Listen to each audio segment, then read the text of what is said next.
morning, New Canaan High School. I'm Ian Nicholas coming to you live from the NCTV studio. Today is Friday, March 12th, and a day A. The weather's getting warmer, and we are hot with news to share, so let's get to it. On today's broadcast, we talk about the return to 100% in-person learning, preview the winter musical, and show how the Slobs have continued to give back. But before we continue, please rise for the Pledge of Allegiance.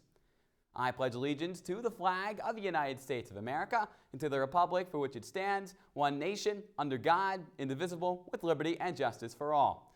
Tomorrow, March 13th, marks the one-year anniversary of our first day in e-learning. And after a full year of COVID-19, we at NCTV are happy to say that the majority of NCHS faculty and staff have had their first COVID vaccinations. Coronavirus cases here at the high school have dipped significantly. And add that to the vaccine rollout, and we as a school are now ready to get back into 100% in-person learning.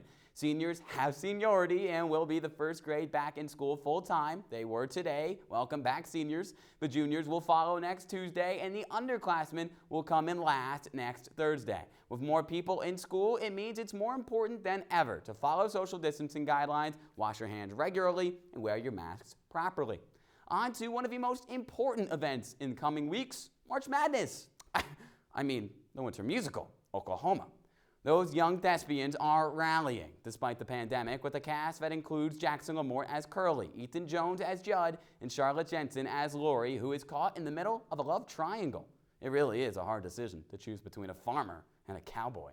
We at NCTV recorded the show this week and are currently editing it. Oklahoma will be streaming from next Thursday the 18th through Saturday the 20th at 7 p.m. each night. Make sure to pick up your tickets at newcanaanhighschooltheater.com. Another fantastic performance from the theater program. And another group that's been working hard is the Service Legion of Boys, who are doing their best to serve our community while following COVID safety guidelines. We caught up with the co-president of Slobs, Senior Peyton Welch, to talk about how the charitable group has adjusted. The difference is all of our meetings are through Zoom now, which allows for us to have some great guest speakers. This coming meeting, that's going to be the week before this airs. We're going to have Eric Oken. So I hope you guys all tuned in to see that, Managing Director of JP Morgan. Regarding events, an event that comes to mind is a little while back, but Lobster Fest. In years past, kids they'd shuck corn for the guests, they'd serve food. Obviously this year that's not possible, so what kids ended up doing is directing traffic. So that's kind of one example in terms of how we're adjusting philanthropies. The boys have clocked in over 1,400 hours of community service work so far this year and are still looking for new ways to volunteer around Fairfield County. Keep up the tremendous work. Attention all juniors, your junior meetings have either already occurred or are just around the corner, kicking off a wild year of college tours and career exploration for you. This is a time for juniors, parents, and counselors to meet up and talk about life after high school, whether that means college, a gap year, a post-grad year, the military, or whatever your passion may be. It's a time to look at your goals and aspirations and develop a plan to reach them. Each meeting is roughly 45 minutes long and well worth your time. Make sure to fill out the pre-work before your appointment so your counselors can give you a perfect plan. Listen up, NCHS, because the color drop is right around the corner, more specifically Wednesday, March 31st. For those of you that still want to win the grand prize of the Peloton treadmill, among other amazing prizes, all you need to do is buy a golf ball for $25 at nchs-sf.org/scholarships. All of the proceeds will be donated to college scholarships for NCHS students, just like in the normal color run every year. And a quick spoiler alert, NCTV will be live streaming the drop on our YouTube channel, so keep an eye out for more info on what should be the live stream of the century. Yes, there is a helicopter in the air, and we are going to be recording it. That will be nuts. For all the artists here at NCHS, this one's for you. The Carriage Barn Art Center is having its 9th annual Through Our Eyes event, an exhibit of spectacular artwork by students right here at NCHS. The exhibit is up from now to next Sunday, the 21st, and you can stop by from 10 a.m. to 3 p.m. on every day except Sundays, where the hours are from 1 to 5 p.m.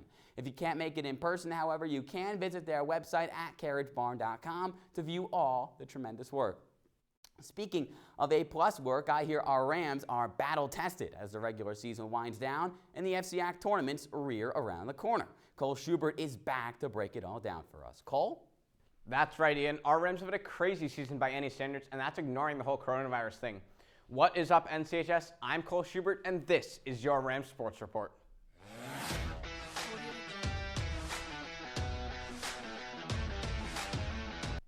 Starting off with the team who is on fire, girls hockey entered the week 6-1 before two huge games against Darien. They won the first one Saturday 4-3 in overtime as junior Caitlin Tully scored 2 goals, including the game winner. Match number 2 versus the Blue Wave came on Tuesday, and with it another New Canaan win, 1-0, with the lone goal coming from senior Kelly Benson. Then on Wednesday, they blew out Wilton on a 7-0 on senior night, with 7 different goal scorers and senior Blythe Novick pitching her 6th shutout. Their next game is the FCAC quarterfinal versus Fairfield Co-op on Monday night, where of course Austin Platt will be on the call. Good luck, ladies. Coming off of a 3-game win streak is girls basketball, who came across 2 top 10 teams in Staples and Ridgefield. Despite losing both games, captain Quinn McKiernan totaled 22 points, 20 rebounds, and 6 steals, where she was a nominee for the Rudin Report Player of the Week. The girls got back in the win column with a tight 29-26 road win over Wilton, but they lost yesterday on a buzzer beater in their last away game versus Stamford, 34-33. Don't miss tonight's game. It's the final regular season game where they host the Danbury Hatters at 5. You know NCTV is going to be there. Boys basketball is on fire right now, and they look a contender to win FCACs with an 8-2 record. A midseason 4-game win streak has been the highlight of the season so far, including a 9-point road win against Staples and a 64-59 dub in double overtime over FCAC reigning champs Ridgefield to end both of their unbeaten seasons. Senior center Dennis Mulcahy stepped up big time, averaging 17 points per game. The Rams looked a bit gassed last Friday when they fell short in a close game versus Wilton at home, 37-35. Despite losing their star senior captain Leo Magnus to injury, the boys bounced back Monday at Norwalk. The defense came up big, and 11 points from sophomore Blake Wilson pulled out a 40-28 dub. Last night, the boys had their senior night against the Stamford Knights, and they used a 16-0 run in the second half to propel them to a 56-44 comeback win. The last regular season game is a rematch at Wilton, so good luck, guys. Now, let's dive over to boys swim and dive. Sorry, I won't make that pun again. The Rams hit the road last Monday to face arch-rival Darien, bringing home a 98-88 dub. Senior Griffin Trigg won the 50 and 100 free, and rising star freshman Deacon Mascarenas won the 100 breast. NC's busy week continued as they tied with Norwalk McMahon on Wednesday, 93-93. Mascarenas won the 100 breast by 0.01 seconds to rescue the tie. Their third meet of the week was Saturday, matching up against powerhouse Greenwich.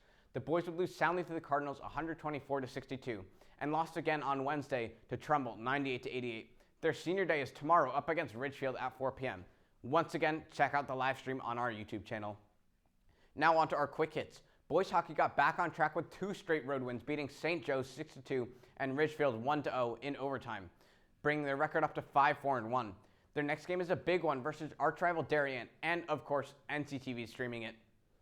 As some of you may know, indoor track has been deemed a hazard from the start of the season on January 19th, but all 3 coaches, Brenson, Martin, and Brown, are getting our Rams back at it, on the track as well as in the weight room, to get both teams ready for the spring season. With the winter season sadly coming to an end, be on the lookout for the NC Rams Booster Club merchandise sale today, so check out ncrams.com. Speaking of the season, tryouts for boys basketball start on Saturday, March 27th, so check out the same site to sign up. With the FCX just around the corner, we wish all teams good luck and make sure to check out NCTV for the live coverage. Speaking of which, you know Ian Nicholas is on the call for basketball. Cole, I am so ready to announce the girls basketball game today up against Danbury. Should be a good one. With the winter season coming to an end, that means spring is near, and some would say it's already here, as we saw the temps in the 60s this week. To see if the warm weather trend will continue, let's send it over to a new face in front of a green screen, Mack Seelert. Mack? Thanks, Ian. It feels great to be here today. And to everyone watching, it is my pleasure to present to you this week's weather. And yes, yesterday was a beaut, and we're in luck because the sun's going to be shining all weekend long. Good morning, New Canaan High School. I'm Mack Seelert, here for the first time ever to bring you this weekend's weather. We woke up to a slight drizzle in the morning with temps starting in the mid-50s, but once we see that sun, it should make for another great day in the 60s. Make sure you get outside and appreciate today's weather because Saturday is going to be on the colder side with the low in the 30s, but temps will creep up in the 40s as the day goes on. So I definitely wouldn't take today for granted.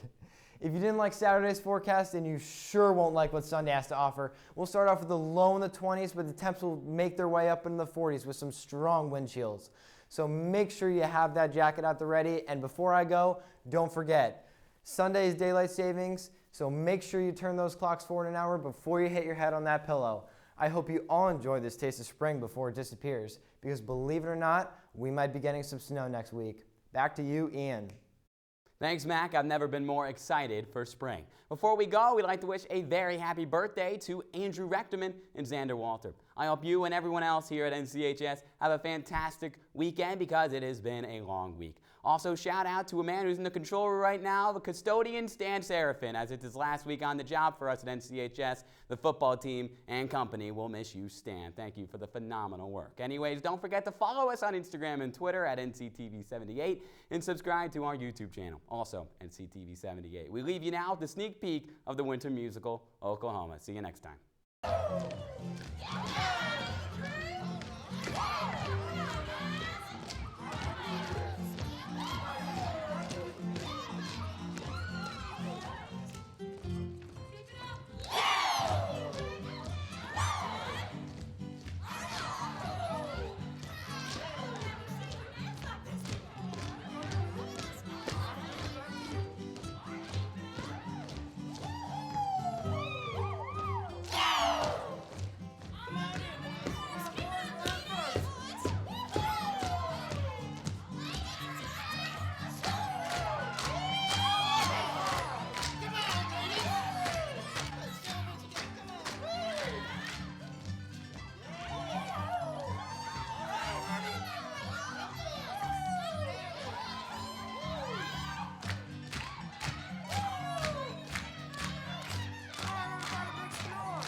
Together, territory folks should all be housed. Cowboys dance to the farmer's daughter, farmers dance to the rancher's